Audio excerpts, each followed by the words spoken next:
all over, you budsy twit! If you think I'll just go to jail and rot, you're living in a dream world! Must there be a Superman?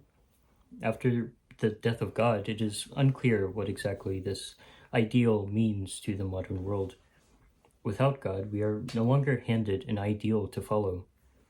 Does this mean that we have nothing to guide us, or must whoever has the strongest will impose their own belief as the new objective law for everyone? Those who say yes to either of those questions might claim that the concept of a Superman is fictional, outdated, or even naive. I will soon explain what the Superman implies about our understanding of will and morality, but firstly, I think it is necessary to explain what the death of God means for us. So, the phrase was popularized by existentialist philosopher Friedrich Nietzsche, who I will continue to reference throughout this presentation, and it is famously exclaimed in his book, The Gay Science. So Nietzsche was an atheist, and that obviously had an influence on this metaphysical understanding. However, a more figurative interpretation of God is dead would be that as the tenets of the Enlightenment made their way into Western society and the Industrial Revolution rapidly expanded soon after, the world became ever more secular. But that much is obvious. What Nietzsche was specifically trying to emphasize is that the death of God means the birth of our responsibility. We can't rely on him anymore. We must create our own meaning. And that part is, unfortunately, the beginning of an entirely new center of conflict. Now, let us clarify the term Superman and the definition that Nietzsche used it, which was first and foremost as an ideal, not a reality, as some past authoritative figures who will not be named thought it to be. It comes from the German word Übermensch, which I think is better translated as beyond or over man. Man meaning mankind or human, It's literally explicating that it is not attainable by our limiting humanity. Instead, it is that which we can will ourselves to be. The Superman represents the zenith of all that is achievable. Mankind is a bridge to potential greatness, and the Superman is that which can guide us to this great future. Another important note is that the Übermensch its transcendence means that he is essentially above morality and able to define for himself what goodness is. Maybe that's extreme, but remember, Nietzsche isn't saying that this level of power is actually possible. Then, in 1938, Jerry Siegel and Joe Shuster published the first issue of Action Comics, which contained a reinterpretation of Nietzsche's ideal, one where we could imagine this transcendent being walking or flying among us. Now, this interpretation is a bit different from what the philosopher conceived of. Kal-El is an alien from the planet Krypton, which was annihilated in a tragic implosion that killed everyone except a child who was sent away in a vessel by his scientist father, making him the sole survivor of his race and a descending messiah to the people of Earth.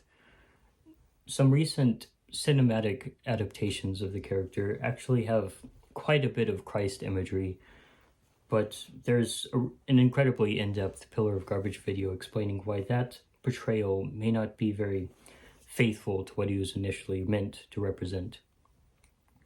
The comic Superman is a caring immigrant, as well as the man of tomorrow. He works to improve the potential state of the world however he can, not through merely causing mass property damage, endangering the lives of the ones he promised to protect just to defeat the bad guy in a fight. I'm looking at you, Zack Snyder.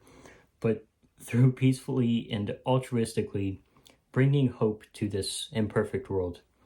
That is what the S is supposed to stand for, right?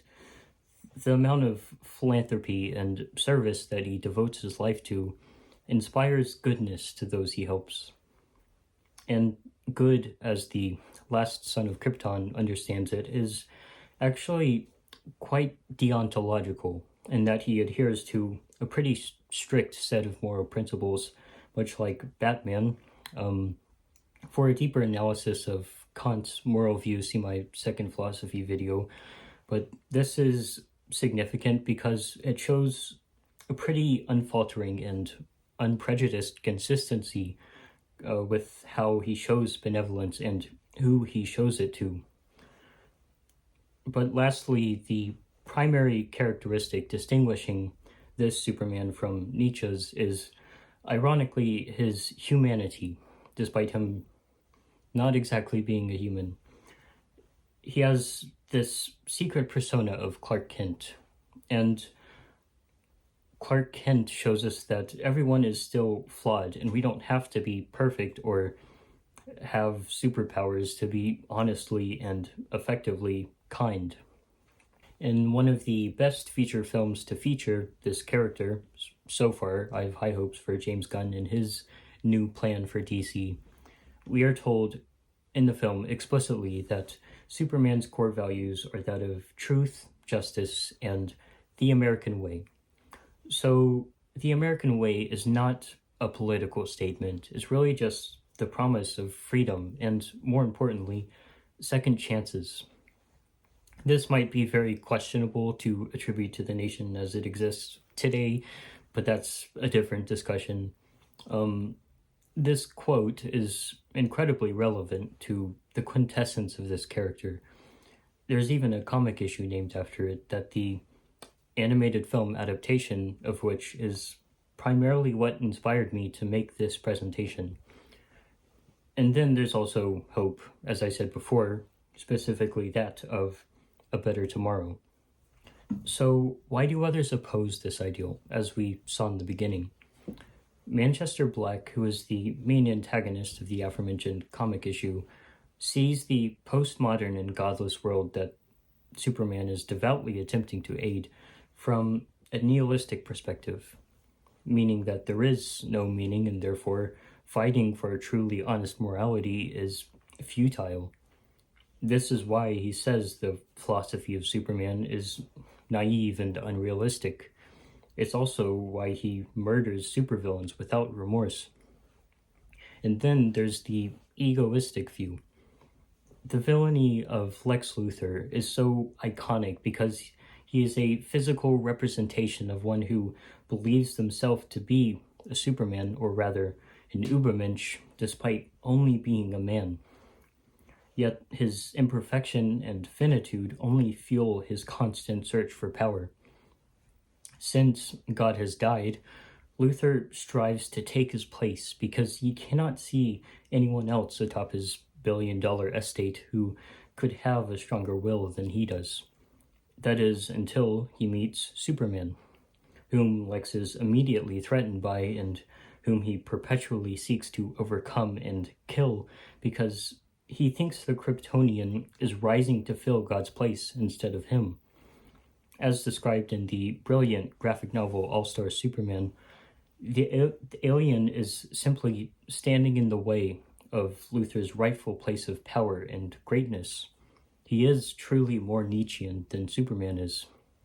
Also, shout out to Clancy Brown. This is not very relevant, but his iteration of Lex Luthor is just one of the best, and he's an amazing voice actor. Just go watch Superman, the animated series. He's great. Okay. Conversely, when observing what it is that Superman is opposing, we can realize that it's the presence of injustice and unnecessary harm among our society, but never a specific individual or group of individuals within that society. He wills to prevent the commitment of these actions by certain people, but he has the same respect for these criminals that he has for every other citizen because criminals are still citizens too. If he didn't recognize the rights of these people, like Manchester Black, he would be undermining the American way. If everyone acted like Black, the nation and the world would be a hypocritical and hollow cesspit of corruption that would always fail to make tomorrow better. This highlights the fact that Superman does not really wish to participate in any of the conflict we find so much entertainment watching him in. When Lex spoke the line from the last slide, he was responding to Clark Kent, who had just shown genuine concern that Luthor is passing up the opportunity to be friends with Superman, which is just so wholesome and so sad at the same time. One thing that makes the film adaptation of All-Star Superman even better than the novel itself is in his last confrontation with Luthor, where Superman refutes his proclamation that he could have saved the world if not for Superman's intervention. In the comic, he's been knocked out and he's just unconscious, whereas in the film, he consciously and finally concedes with Superman, saying, "You're right." In conclusion, the answer to whether there must be a Superman is yes, as long as one agrees that a will stronger than all others has a greater obligation to adhere to responsible moral standards. You know, with great power comes great responsibility. Stan Lee said that about Spider-Man, but it still applies here. And then secondly, no one can ever fully become a Superman. The existence of this ideal gives us something to hope for and strive toward, which brings us closer to the promise of a better tomorrow. Now, this is meant to be yours to interpret. I'm not recommending that you choose this specific ideal to guide you. I understand the negative consequences of potentially using a white, hetero, cis man as the objective standard for all mankind. I simply ask for you to recognize that with the necessity of ideals in this world post-Deus, you are responsible for wherever you direct your life, whether it's toward Superman, Jesus, or something that you yourself have created. Here are my citations. I highly recommend checking out the books if you haven't read them, and the animated films too, especially Superman vs. the Elite. It might just be the greatest piece of comic book media. You're living in a dream world! Good. Dreams save us. Dreams lift us up and transform us into something better. And on my soul, I swear that until my dream of a world where dignity, honor, and justice are the reality we all share, I'll never stop fighting. Ever.